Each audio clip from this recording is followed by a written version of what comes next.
नमस्कार दोस्तों, कैसे हैं भाइयों। दोस्तों, 1898 के करीब यानी अंग्रेजों के शासनकाल में और 1857 की क्रांति हो चुकी थी, उसके बाद का दौर था। तो अंग्रेजों ने एक कमेटी बनाई थी और उस समय विंस्टन चर्चिल, जो कि बहुत फेमस प्राइम मिनिस्टर हैं ब्रिटेन की और बहुत जुझारू प्राइम मिनिस्टर हैं, विंस्टन चर्चिल ने एक आदमी को इंडिया भेजा और वो आदमी था मैकाले। और विंस्टन चर्चिल ने उनको बोला कि मैकाले जी, आप एक काम कीजिए, पूरे भारत का भ्रमण कीजिए और पूरे भारत का भ्रमण करने के बाद ये पता लगाइए कि आखिर ऐसी क्या बात है इन भारतीयों में कि इतने हजारों साल मुगलों का शासन और हम भी 60-70 साल से बैठे हुए हैं यहाँ पर, हम इनका इतना दमन करते हैं, आर्थिक रूप से इनका शोषण करते हैं, राजनीतिक रूप से इनका शोषण करते हैं, इनको आगे बढ़ने के मौके नहीं देते। उसके बावजूद भी ये इतने कॉन्फिडेंस में क्यों रहते हैं? आज भी इनके ऊपर वो तेज़ कैसे है, वो चमक कैसे है, वो कॉन्फिडेंस कैसे है, जाके आप पता लगाइए। तो बताते हैं कि लॉर्ड मैकाले पूरे भारत का उसने 1 साल भ्रमण किया। भारत के सभी प्रांतों में गया, सभी बड़े शहरों में गया, सभी बड़े लोगों से मिला, चर्चाएं की, बैठकें की और उसके बाद उसने एक लेटर अपने बाप को लिखा और एक लेटर विंस्टन चर्चिल को लिखा। और देखिए दोस्तों, उसमें उसने क्या खास बात लिखी। लॉर्ड मैकाले ने लिखा कि सर, ये बड़ा गजब देश है और मुझे लगता है कि जब तक इनके पास यानी भारत के पास उनकी ये जो शिक्षा पद्धति है, ये जो एजुकेशन मॉडल है, ये जब तक रहेगा, दुनिया की कोई ताकत उनके ऊपर कब्जा नहीं कर सकती। फिजिकली हो सकता है हम लोगों ने कब्जा कर लिया हो, लेकिन मेंटली और मोरली हम इनके ऊपर कब्जा नहीं कर सकते। और उसने लिखा कि मैं पूरे भारत में घूमा, जो इनकी गुरुकुल शिक्षा पद्धति है वो लाजवाब शिक्षा पद्धति है कि लोग एक पर्टिकुलर एज के बाद गुरुकुल में जाते हैं, वहाँ बैठते हैं, वहीं शिक्षा लेते हैं, वहीं रहते हैं, गुरु की सेवा करते हैं, 25 साल तक ब्रह्मचर्य का पालन करते हैं और उसके बाद उनकी जो नींव पड़ती है नैतिक सामाजिक जीवन की, वो इतनी स्ट्रांग होती है कि वो हमारे दमन करने से भी नहीं दमन होती। वो हमारा खूब अत्याचार सहते हैं, लेकिन उसके बावजूद भी उनके अंदर कोई हीन भावना नहीं आती। तो लॉर्ड मैकाले ने बोला विंस्टन चर्चिल को कि अगर हमें इनको हराना है, अगर हमें इनको जीतना है, अगर इनको हमें अपना सच्चा गुलाम बनाना है, तो इनकी इस शिक्षा पद्धति को ध्वस्त करना होगा, इस गुरुकुल शिक्षा पद्धति को ध्वस्त करना होगा। और तब जाके विंस्टन चर्चिल ने लॉर्ड मैकाले को ये काम दिया और लॉर्ड मैकाले ने फिर जो एक्ट बनाए, जो आज भी वही एक्ट चल रहा है, इंडियन एजुकेशन एक्ट।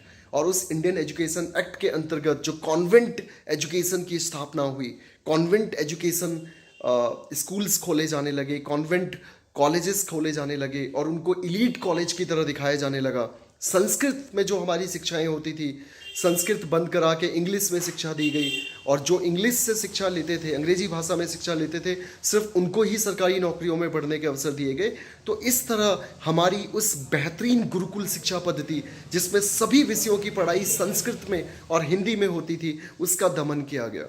तो लॉर्ड मैकाले खुद इस बात को मानता है। आप पढ़िए, गूगल में वो लेटर है जो लॉर्ड मैकाले ने अपने फादर को और विंस्टन चर्चिल को लिखा था। उस लेटर में उसने साफ लिखा था कि पूरे वर्ल्ड का जो सबसे टॉप एजुकेशन मॉडल है वो हिंदुस्तान का मॉडल है। और वो हिंदुस्तान का मॉडल क्या है? गुरुकुल शिक्षा पद्धति। नालंदा यूनिवर्सिटी में आप जानते हैं कि पूरी दुनिया से बौद्ध, जैनी, सभी धर्मों के लोग आके पढ़ते थे। मुगल शासकों ने उसको तोड़ा।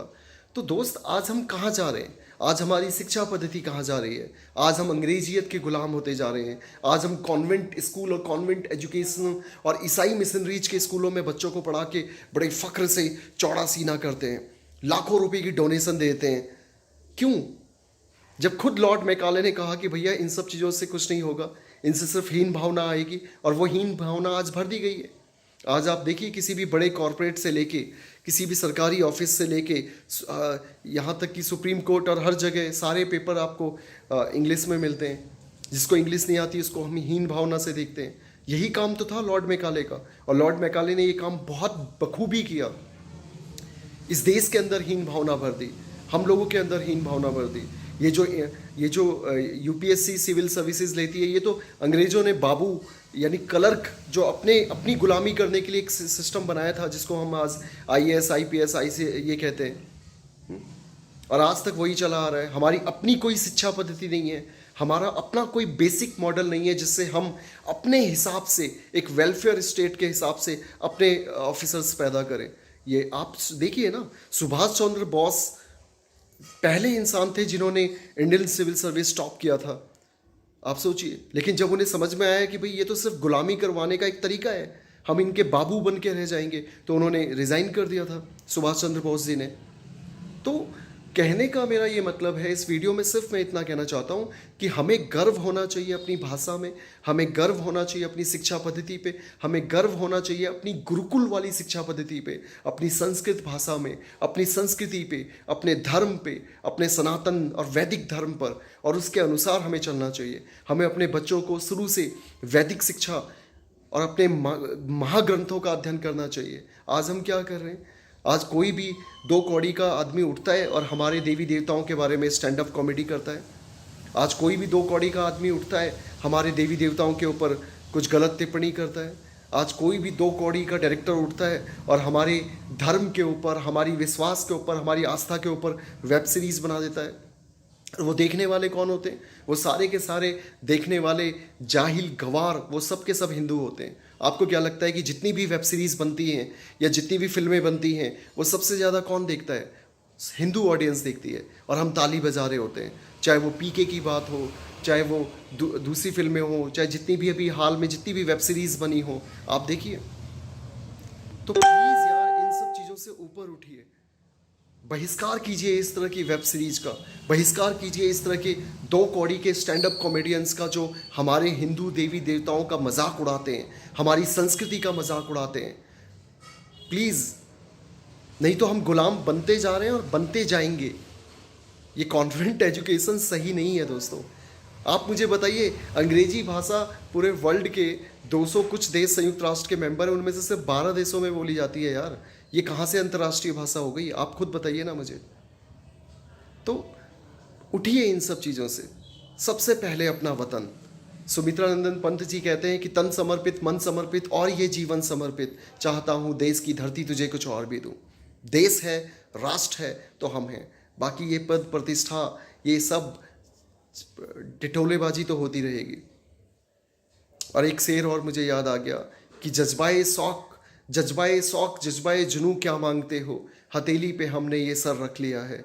जज्बाए शौक और जज्बाए जुनू क्या मांगते हो, हथेली पे हमने ये सर रख लिया है। और अब कत्ल होने से डरना ही कैसा, जब कातिलों के मोहल्ले में घर ले लिया है।